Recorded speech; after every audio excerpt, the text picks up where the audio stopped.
So my dear student, कैसे हैं आप लोग। उम्मीद करता हूं कि अच्छे हैं बच्चों, अच्छे तरीके से बच्चों पढ़ाई करते होंगे।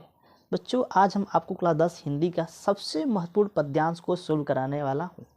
बच्चों जो आप इस पद्यांश को देख रहे हैं, जो पद्यांश बच्चों, ये जो प्रश्न है बच्चों, ये प्रश्न वायरल प्रश्न है, क्योंकि ये जो प्रश्न है बच्चों, ये हर साल ही बोर्ड एग्जाम में आता है। बच्चों जो आपके पास लमसम 40 दिन का समय बचा हुआ है, तो हम लोग ये सोच रहे हैं कि बच्चों को ऐसा ऐसा क्वेश्चन दिया जाए जो क्वेश्चन बोर्ड एग्जाम में फंसे।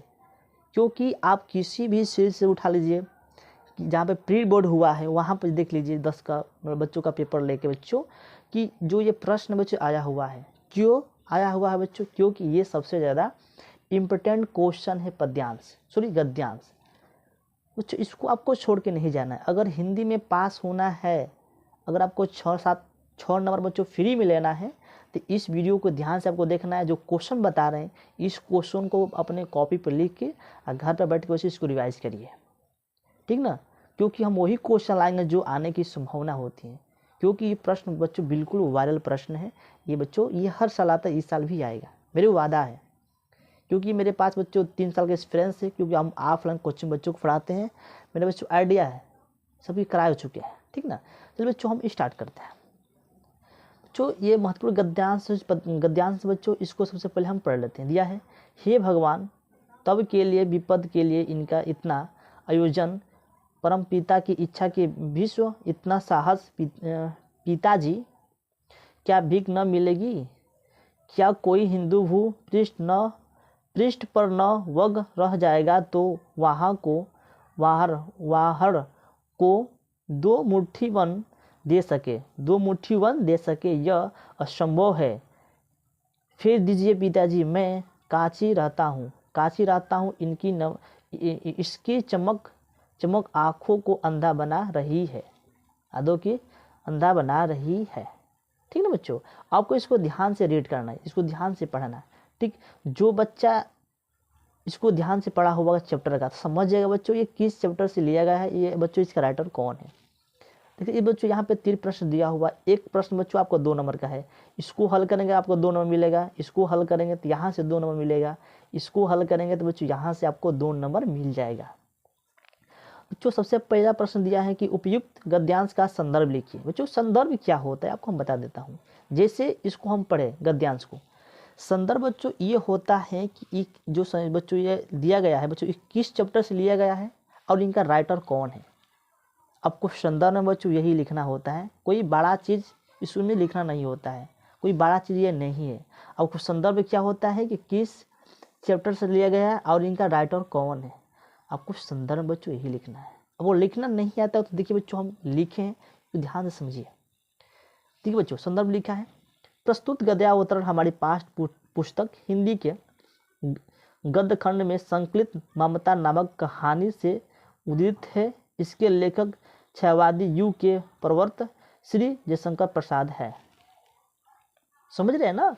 जो बच्चों ये गद्यांश लिया गया है ये ममता चैप्टर से लिया गया है, और जो इनका राइटर कौन है बच्चों, इनका जो राइटर है श्री जयशंकर प्रसाद जी है। समझे ना, ये ममता चैप्टर से लिया गया है, जो इनका राइटर है बच्चों जयशंकर प्रसाद जी है। आपको इतना ही बच्चों संदर्भ हमको लिखना होता है।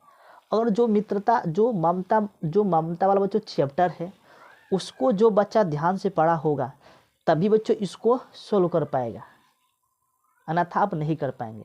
बच्चों क्या करिए, अभी आपके पास समय है, जो ममता वाला चैप्टर है बच्चों, इसको क्या करना है बच्चों, इसको आपको कहानी की तरह पढ़ना है, इसको रीड नहीं करना है, याद नहीं करना है, उसको कहानी की तरह पढ़ जाइए, ठीक ना। बस यही पहचाना होता है कि बच्चों ये किस चैप्टर से लिया गया है, इनका राइटर कौन है। दूसरी बात बच्चों, दूसरा प्रश्न दिया है कि रेखांकित अंश की व्याख्या कीजिए। बच्चों रेखांकित अंश की व्याख्या क्या होते है आपको हम बता देता हूँ। देखिए बच्चों, यहाँ से और यहाँ तक ट्रिक लगाए बच्चों बीच में चीज नहीं लगाए हैं। आपको पेपर मिलेगा बोर्ड की कॉपी में बच्चों, तो यहाँ से और यहाँ तक आपको तीर जैसा खाचा हुआ मिलेगा, ठीक है। जहाँ से शुरू होगा और जहाँ तक खत्म होगा बच्चों, उतना का ही बच्चों हमको व्याख्या करना है। तो बच्चों उतना का ही हमको व्याख्या करना है। देखिए बच्चों यहाँ पे ध्यान से बच्चों आप लिखे हैं रेखांकित अंश की व्याख्या। जैसे बच्चों लिखे हैं, लेखक जयशंकर प्रसाद का कहना है कि जब ममता ने सोने के आभूषणों से भरा हुआ थाल देखा तब वह हतप्रभ हो गई। वह आश्चर्य प्रकट करती हुई अपने पिता से कहती है कि आप विपत्ति के लिए उतने धन का संग्रह क्यों कर रहे हैं? भगवान की इच्छा के विरुद्ध अपने यह बहुत दुस्साह किया है। अपने बच्चों बहुत दुस्साह किया है। समझ रहे बच्चों? अगर देखिए, अगर जो ये चैप्टर है जो ममता वाला बच्चों, जो आप इसको पढ़े होंगे, अगर इसके बारे में आप कहानी इनका जानते हैं, जिससे कि बच्चों हम यहाँ पे जब मतलब रेखाती अंश के बच्चों यहाँ पे व्याख्या किए हैं, कि बच्चों यहाँ पे व्याख्या किए हैं, अगर इनके बारे में आप जानते हैं तो अपने हिसाब से इसको दर्शा सकते हैं, अपने हिसाब से बच्चों इसको लिख सकते हैं। ये नहीं कि बच्चों जो हम लिखे हैं आप वही लिखे, भाई आप इनके बारे में जानते हैं तो अपने हिसाब से इसको लिख सकते हैं, ठीक ना? इतना आपको ध्यान देना है। तीसरी बात यह है बच्चों कि अपने पिता का कौन क्षत्रिय ममता को परम पिता की इच्छा को विरुद्ध लगा। चलिए इनका भी बच्चों हम देख लेते हैं थोड़ा सा, इसका भी आंसर यहाँ पे दिया है बच्चों। तीसरा लिखे बच्चों यहाँ पे कि अपने पिता के द्वारा शेरशाह के उत्कोच के रूप में लिए गए स्वर्ण के सिक्के ममता को परम पिता की इच्छा को विरुद्ध लगा। क्या बच्चों? परम पिता को बच्चों विरुद्ध लगा।